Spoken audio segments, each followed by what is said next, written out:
Alright, hopefully you guys can hear me now. Very sorry about that.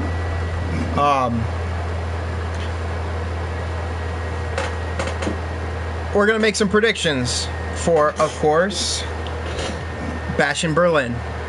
WWE has ramped up, of course, a card for Germany, the first pay-per-view to be in Germany. This is exciting, and I cannot wait to tell you who I believe is going to walk out the winners based on the 4 keys to storytelling. To fill in everybody, the 4 keys to storytelling, as everybody should know, of course, from me to the WWE, are logical / foreseeable outcome, promos and segments, in-ring work, and last but not least, not taken at face value, but the media coverage. All 4 of those are what make up for my prediction for Bash in Berlin. Keep that simple. So, without further ado, let's start with one of the... I should do NXT. Let's start with... There ain't like a bash. There's no like bash. So we'll just pretend it's that.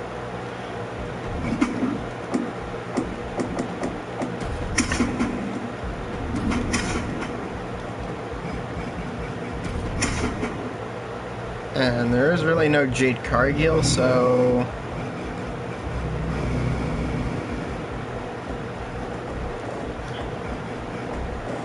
First, she's not in the game yet, so give me a sec. Anybody I can really put her with?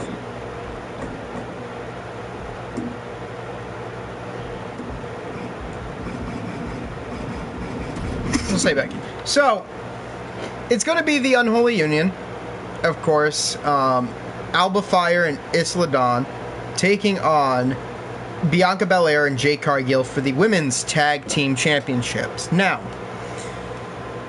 I really, honestly do not care about this match. It's one of SmackDown's just, let's throw it in there just to have, right? I mean, there's been no story. If you look, sort of. I mean, not really a big story. It's more of just like, let's defend the titles, get them, there. But here's the thing. When it comes down to it, media coverage has been more on, they haven't been talking about this as much. When it comes to in-ring work, Bianca and Jade stand out the most. They want to show the in-ring work of the, tag team of Unholy Union. But as we saw, of course, 1 week you had Naomi take on Blair Davenport, and Blair Davenport won. And then you had a 6-woman tag team match, which I believe should have happened here, which would have been nice and interesting. But instead, they did it on SmackDown, and Naomi was able to get her win back from pinning Blair Davenport. So for this, it's just a rematch for the Women's Tag Team Championships that we've had at without Zoe Starks and Shayna Baszler in there. Honestly, if I were the WWE, I would keep the champions where they are. They're still looking good. They're still kind of up and coming a little bit, This is sort of their first maybe a year or so, 2-year run. I have no fucking clue. Being in the main roster for the WWE, and there's just a lot more to come. I don't know who should take the titles off of Alba and Isla, but all I do know is having them retained would be beneficial, because going back to SummerSlam, if we can all remember, Nia Jax won the championship, unfortunately as it was. One of the biggest blunders for SummerSlam to have is to not bring back Alexa Bliss, for Nia Jax to actually have a fucking challenger. So instead, they're having Nia Jax take on Michin in a street fight on SmackDown, and we have just her at the moment for a challenger. We don't have Bianca and Jade yet. But an irresistible force needs to meet, and a dominant heel in her own right needs a strong babyface, and one of the 2 strong babyfaces are Bianca and Jade Cargill. they are the two women that could stop Nia Jax. So, for that to be the case, WWE cannot keep putting them as a tag team in these tag team matches, the tag team titles, because they got, first off, let's just say, when we watched the draft, what a shit show that was, they were drafted separately. They're not a tag team. I'm sorry, they're not a tag team. They're friends. And they've won the tag team titles together, which is nice. But when it comes down to it, they are friends, not partners. Alba and Isla are partners. I'm choosing the partners. So my prediction, that really I just wanted to throw out here just because it's part of the card as I'm looking at it. And it's one of the matches it's more of a bathroom break. Anybody who knows what, basically a popcorn match. Go and get some popcorn during the match. Or, use a bathroom or something. There's going to be some nice spots. There might be some, I'm not going to, tear it down too much. I think there will be some nice spots in this. But having the champions stay champions until we figure out what you need to do to take them off, I think that's the best solution for WWE right now. So WWE, if you're hearing this, you're watching this, listening, keep Alba Fire and Isla Dawn, tag team champions. They've kind of been showing off. They're still young. They're still up and coming. So I want to see a little bit more. I feel like maybe I don't think anybody else would want to disagree, unless they really absolutely hate them. But I feel like if you keep Bianca and Jade together under the circumstances of them being a tag team, they're never going to be pushed for that woman. And maybe WWE's trying to be smart about it by keeping them as a tag team so they don't have to fight it out, duke it out for that #1 contendership. But they shouldn't have to. It should be like, yeah, you know what? I've been a former champion. I should challenge, Nia Jax. Yeah. And Jade Cargill kind of, and she'll get her match at some point, hopefully. So, all in all, right now I think we need to start getting Bianca and Jade Cargill into that realm with Nia Jax and Tiffany Stratton in some sorts. So my prediction, for anybody wondering, my prediction is Isla Dawn and Alba Fire retain the Women's Tag Team Championships.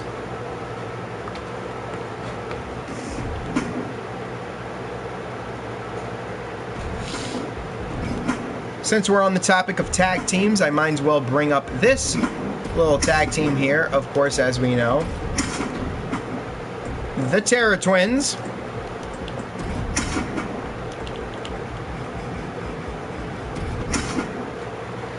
Yep, the Terror Twins. Damian Priest and Rhea Ripley will be taking on Liv Morgan and Dominic Mysterio. So, this one is interesting to me. Now, when coming to the week of predictions, I needed to see in-ring work. I needed promos. And boy, did they provide a lot of those for me. And for all of us who are fans and want to analyze and critique WWE for what they are. And what they have done with this group in general. Starting back when they got all 4 members together, I analyzed it and saw them as Triple H's modern day evolution. Then kind of turning it into something else, I liked how he turned what was considered an evolution group into something much bigger than that. That's expanding, that's expansion, and that's fucking good for business. That's what they said back in the day, best for business. I'm not, I'm totally in agreement with it. Damian Priest and Rhea Ripley have shown to be, loyal to each other. Now, when coming to a prediction for this, I had to look at both sides because I couldn't just be one-sided like Dave Meltzer, you biased piece of shit. I had to look to both sides. So one, I had to look to Damian Priest and Rhea Ripley. Their promos, their in-ring skill. Damian Priest has been in-ring more. He's gotten some victories and has been standing tall after it, destroying any people who try to get in his way, like Carlito or JD McDonough. basically knocked them out. I still think they will have an involvement in this match, like most of the Judgment Day has. Rhea Ripley has always came to back up Damian Priest whenever Liv Morgan has been involved too, which I've noticed that. With them winning, Damian Priest and Rhea Ripley winning would basically be getting their losses. It would be overcoming, or how do I say that?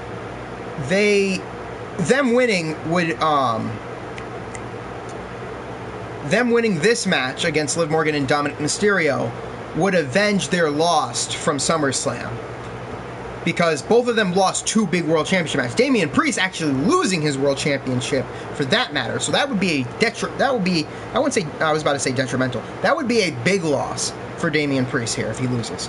You know, especially if he gets pinned. Like, I don't want to see that happen. I'm not going to make any calls about who gets pinned or not. You know, I don't want Damian Priest getting pinned, but he might be the one to get pinned. They both lost their World Championship matches, and to avenge them, they win here. Seems right. It feels right. Now we got to look at it on the other side. What does Liv Morgan and Dominic Mysterio do for Rhea Ripley and Damian Priest? We know what a win does for Damian Priest and Rhea Ripley. It basically avenges their losses from the previous pay-per-view. But what do we do with Liv Morgan and Dominic Mysterio? What do they do for Rhea Ripley and Damian Priest? Well, they actually continue the story that's being told, especially when Finn Balor is considered a factor, which I have said. I believed in the first couple of weeks that when they were doing this tease, it should be Liv Morgan and Finn Balor, because Finn Balor is the reason why Damian Priest is no longer champion. Dominic is also the reason why Mommy's not champion, but Liv Morgan's obviously a part of that because she fucking hates her. But what I've seen is a chemistry bond. There's more of a chemistry when it comes to Liv Morgan and Dominic Mysterio, if you've seen on TV. Liv Morgan pulls Dominic Mysterio out, like, always grabbed his arm, you know, or just made sure that there was a distraction, or somehow just be able to get him out of harm's way. Every time Rhea Ripley's grabbed Liv, Dominic's been there to save Liv and run away, scared. This actually, a steel cage match would have been nice for this. A mixed tag team steel cage match. Oh my god, who would be... That would be insane, because that fits also within the story of them running away.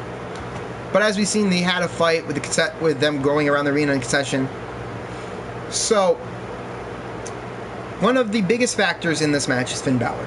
Will he get involved? I think he will. I think Damian Priest will take the pinfall, but it's not really... I'm not trying to make a prediction like, oh yeah, Damian Priest is going to make the pinfall, like I usually do with my predictions, and stick by them.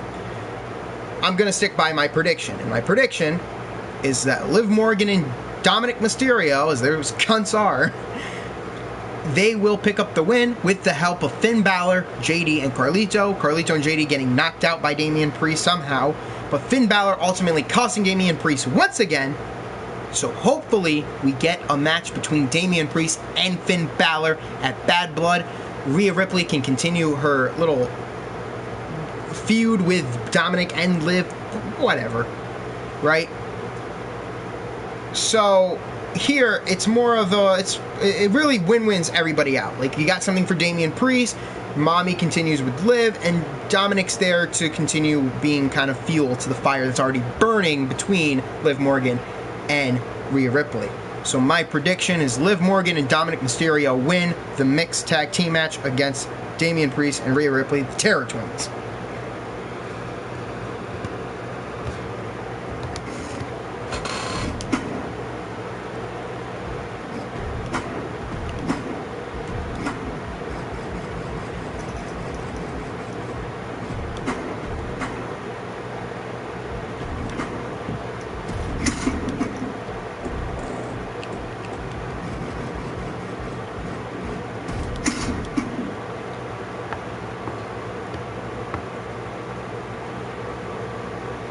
When it comes to this match in particular, Drew McIntyre and CM Punk, we're at a stage where we are in the second match of this feud. We had our first one. Drew McIntyre won, which I accurately predicted, right? McIntyre's been screwed constantly. Punk always kept screwing him. Drew McIntyre win was needed, right? Now here, McIntyre and Punk both haven't been in a match. But they have done a lot of promos and segments. Punk coming out from under the ring last week with great quality on that IG Live there, Punk. Shout outs to you, Mr. Phillip Brooks. Great job. I'm not being sarcastic, I'm just saying, great job on that. I really loved everything that came about it. Drew McIntyre, I know you're going to be pissed. You're going to pull your little Jack Perry bullshit, cry me a river, boo-hoo. I'm saying it to you, cry me a river. But we got a strap match, and I want to break down something for you guys when it comes to the strap matches. There are two types of strap matches. There is the original strap match, and there is the traditional strap match. What's the difference? Simple. The original strap match is exactly what was given to us back in 2004. Not the, well, bull rope one, but essentially touching all four corners with your hands, and the green light, red light pops up. That's the original. The traditional is just a regular strap match, something like CM Punk and Drew McIntyre have both competed in their past, where pinfalls can be made, but no, not submissions, because the strap can be used as a choking mechanism. Now, I didn't know which way to go. This was one of the hardest predictions to make until my illustrious cousin, yep, the motherfucker that he is, told me something. He explained to me during the week that Randy Orton and Gunther had face-to-face with each other, and Drew McIntyre came out, and Punk beat him up, and obviously grabbing his belt and whipping him, right? WWE seems to already be headed in a way of Drew McIntyre going after the WWE Championship, which Punk nearly, just completely, of course, blocked McIntyre from, we are not done, motherfucker. Do not think we are moving on to your next little saga, or whatever the hell you want to call it. Alright, McIntyre is not going to the WWE Championship just yet. We got a long way to get there. Okay, we got whiles to get there. The first thing I want to do for my prediction video is I want to extract what old me said about their feud climaxing and concluding at Survivor Series. I don't think that anymore, especially with this match happening in Berlin and the fact that it's a strap match. I want to extract old me saying that they climax at and they end their feud at Survivor Series. I don't think that's the case anymore. I think at Bad Blood inside of a Hell in a Cell would be the cherry on top of the Hot Fudge Sunday that they have already been creating and building to this. Now, Drew McIntyre already has one on Punk. Drew McIntyre is going to lash the fuck out of Punk. Do not get that mistake. But Punk has also got to remember his emotions. His emotions cannot get the best of him. McIntyre probably could be standing tall after this. Of course, most like the heels do. McIntyre's going to trick Punk. He's going to outsmart him. Punk wins, but McIntyre outsmarts him with the bracelet, right? Bracelet's not on his wrist, you know. It's in his boot, or it's in his, he's in his trunks. But that is something where Punk might, where McIntyre might get Punk to let down his guard, which he usually does. Now, that's kind of the human in Punk, which is nice, touching to see. McIntyre will be the dominant person. I can see McIntyre dragging Punk, beating him in an inch of his life, and then fucking dragging him, touching all corners until Punk kind of gets back and, could possibly have a controversial... Another one of those controversial finishes, okay?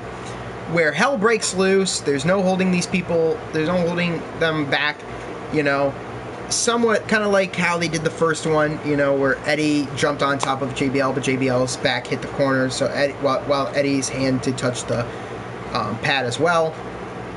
But I don't know. What I do know is that I have a prediction for this. To prevent McIntyre from even going close to moving on from Punk, one of the things that needs to happen is Punk getting his revenge. And I've always put this in the back of my head when I was talking about that, when I was trying to explain my prediction and get this out. Baby faces, or, well, the phrase that I will use, and it should get a t-shirt of that. Good guys finish last. If you don't believe me, go look at history. Good guys always finish last. The heels can talk the cheap talk. Let them get the first win. Let them walk. Let them do all this. Let them show off. Let them back it up in the ring, right? That's the biggest part they got to do. They got to back it up. All right? Triple H said why he loves playing heel. It's all talk. It's all talk, right? But it's what you do in that ring that matters. You got to be able to back up what you're saying, right? And as a heel, it's kind of easy to play that heel. You know, you get that kind of arrogance to you. As we're a babyface, they're trying to, of course, destroy that opposition. They're trying to take down, of course, that arrogantness that you have. So here, my final prediction for this match is CM Punk wins, but Drew McIntyre continues to outsmart Punk with the fucking bracelet. Because this whole fucking feud's over a bracelet. That matters to Punk. Not gonna lie, I mean, the bracelet's pretty cool, but I almost at Bailey and fucking on like Instagram or Twitter and said if she had any age, because she got a bunch of bracelets from Fanatic Fest. I was about to at Bailey and say, do you got any in there that say AJ and Larry on it? Anyway, CM Punk wins the strap match against Drew McIntyre, but look for Drew McIntyre to outsmart CM Punk with the fucking bracelet.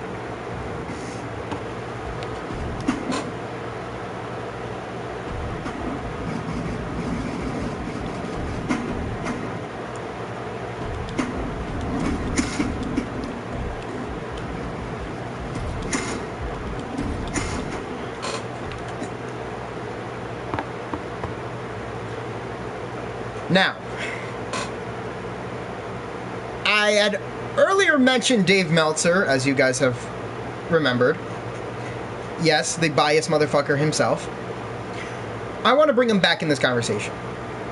For one thing, when Cody Rhodes offered Kevin Owens a title match, Kevin Owens declined to take that title match. Dave has said it's one of the weirdest angles he's seen. To me, it's one of the weirdest angles I've ever seen. And I agree with him. But not totally, because Dave agrees with everything he fucking states. For me, I do agree with him. It is one of the weirdest, because of win and losses. Kevin Owens mentioned his win and loss record. Well, I've said here, and I will say it again if I haven't, wins and losses do not fucking matter, unfortunately. I'm sorry to tell you. Because if they did, couple things. First off, Kevin Owens would not be getting a fucking WWE title match against Cody Rhodes. Second, LA Knight would have been Cody Rhodes' first opponent at Backlash, not AJ Styles. And unless I forgot anything else, well, yeah, Punk probably would have beat McIntyre at SummerSlam. So, suck it. But, since they like to do a lot of that around where Dave Meltzer works, Cody Rhodes and Kevin Owens, of course, are going to have a match for the WWE Championship, the undisputed WWE Championship. The media coverage has been booming on Kevin Owens for a moment. The media coverage has been on Kevin Owens' ass for a while. And so have I. In-ring work goes to Kevin Owens as well. Promos and segment goes straight to Cody. Now, it's not, these keys shouldn't have to favor anybody. It's more of like who we're looking for. When we look, I look at both sides of the, I look at both sides. I look at both Cody and Kevin Owens when it comes to the keys. For media coverage, Cody hasn't been getting any. Kevin has. Both in-ring work, Cody's still the same babyface that he is, as where, of course, Kevin Owens, on the other hand, as you've seen his in-ring work from last week, remember that. If you remember from last week, they were in a tag team match together. Kevin Owens had used a senton on the outside twice. Remember that. He did a cannonball, which is him running from one corner into another and kind of doing a little flip into the corner on the person. And then, to add the cherry on top of it, Kevin Owens did not finish with a stunner. He hit the pop-up powerbomb, his old finishing move. Now, it sounds to me, and by week one, red flags should have been going off. Red alerts. Uh-oh, red flag should have went off when Cody said, Kevin, stop. I want to challenge you. I want you to be my opponent at Bash in Berlin. That should have went a red flag because Kevin Owens is turning heel.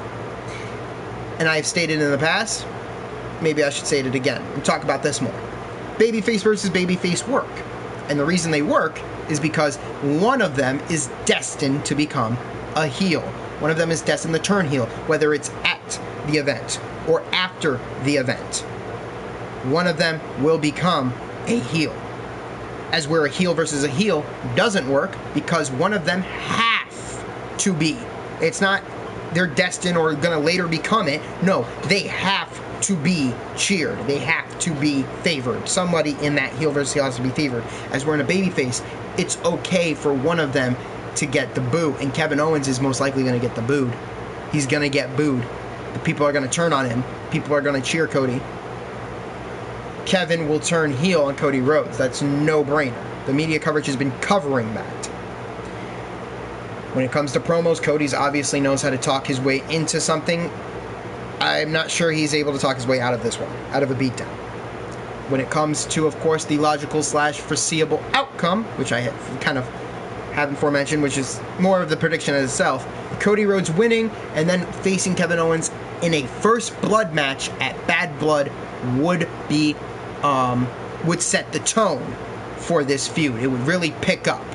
I think WWE, if you're watching, needs to kind of consider the option of a first blood match, bringing it back. You know, obviously we're going to get that black and white kind of thing, but to have some blood, to see Cody shear some blood at Bash in Berlin could set up a first blood match, which is my thinking. It would be nice, bad blood, you know, obviously the term bad blood, you know, or the two people who are just hate each other, they want to see each other bleed. Cody and Kevin are going to have one of those. But Kevin's going to turn on Cody Rhodes. Maybe a little hand raise and an attack, or, you know, a little handshake that's slide, and Kevin walks away from it and kind of, you know, what's going on with him, and then we see a heel turn happen the next week on Smack. It could happen anyway. All I know is Kevin Owens will be turning heel, and when it happens, it happens. But they have some time, too. Do not forget, Bad Blood's the first week, or within the first week of October. Or, well, leading into October. So they have all September to build on this.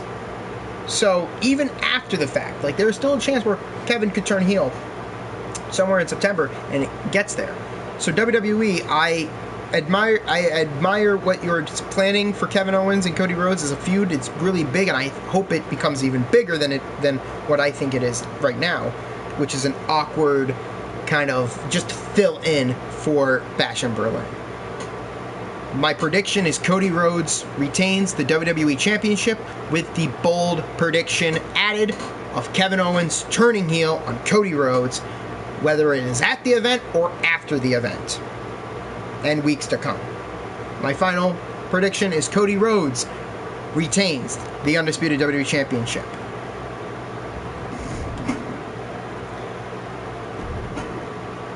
And of course, well, since we should have been already on here, my mistake.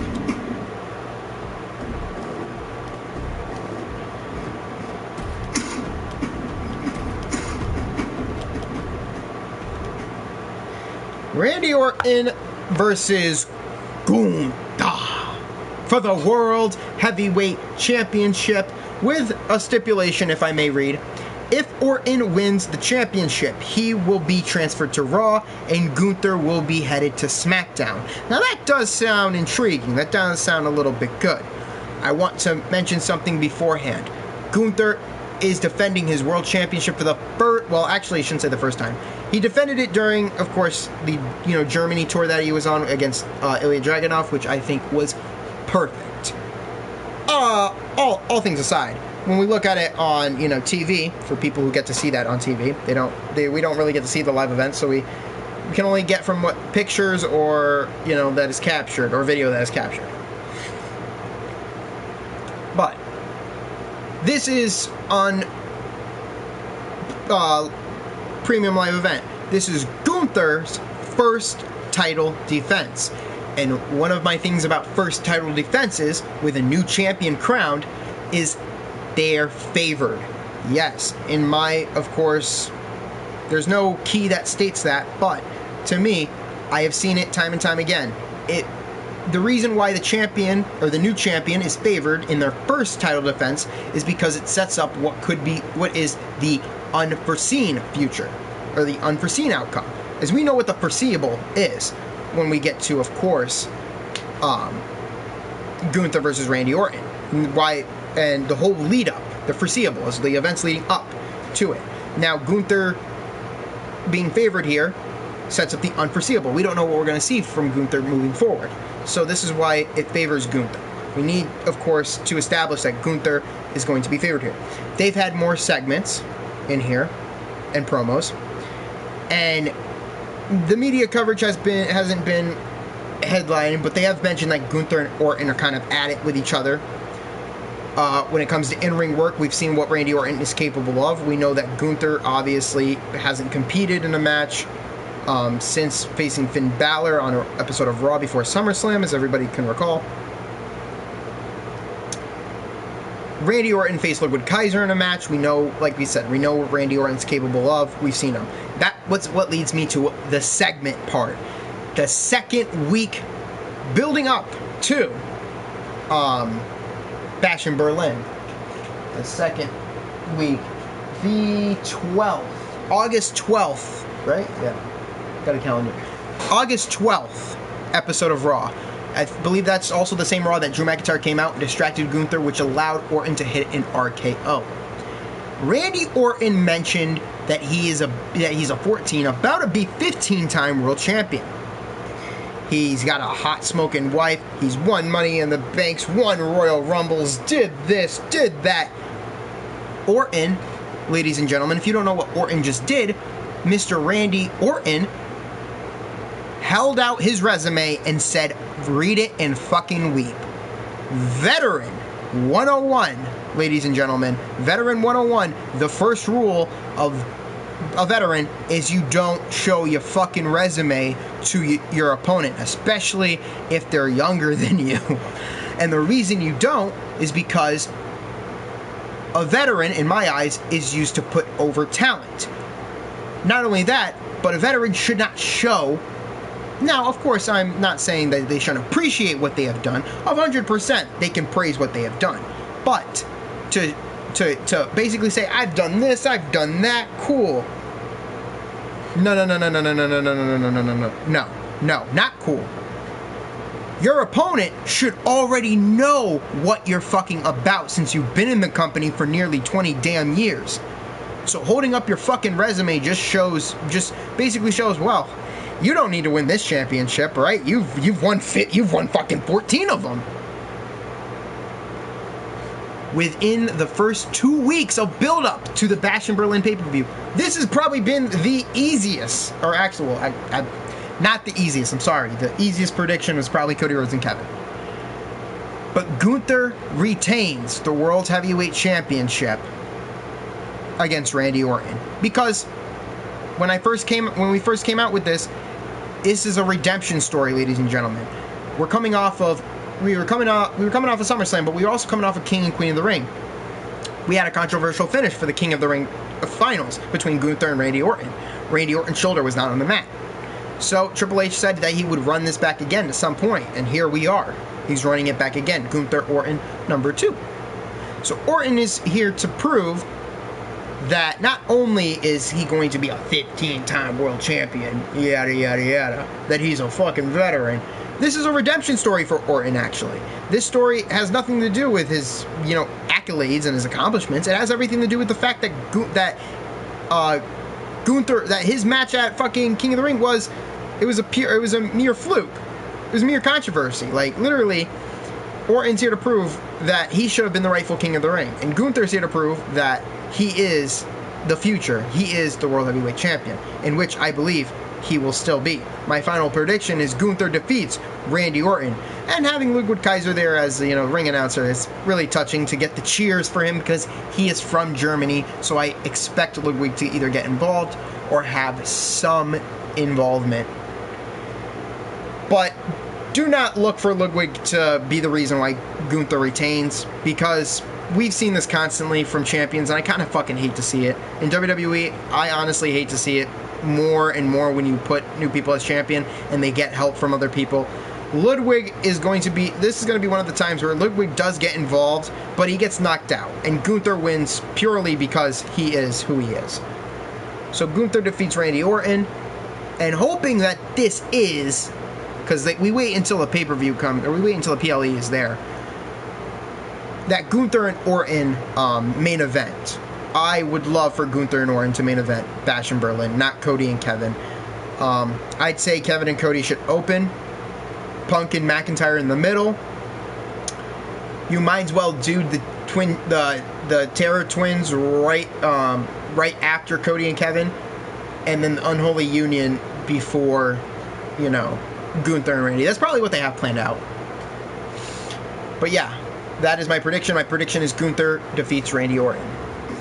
And that's it. Those are only 5 matches, ladies and gentlemen. I don't expect there to be, like, that's a late one. I'm not going to pop up on here and say, you know, I'm not going to do another video or a live stream and say, oh, well, they had another match, you know, whatever. You guys want, if it makes it better, I can hop on X and give you my prediction on if they do add a late match, like if they do LA Knight versus whoever, you know, up on there, or they do, or they decide to do Nia Jax for some reason, you know, in whatever it is. I'll be on X. My name on X is actually changed. I got it changed, was able to. I don't know if it's still like the same as the YouTube when you go on there. Let me see. It is Rain Collins with 2 E's, so Rain, RAINEE_Collins, like you know it, of course. I know the name is very awkward, but still.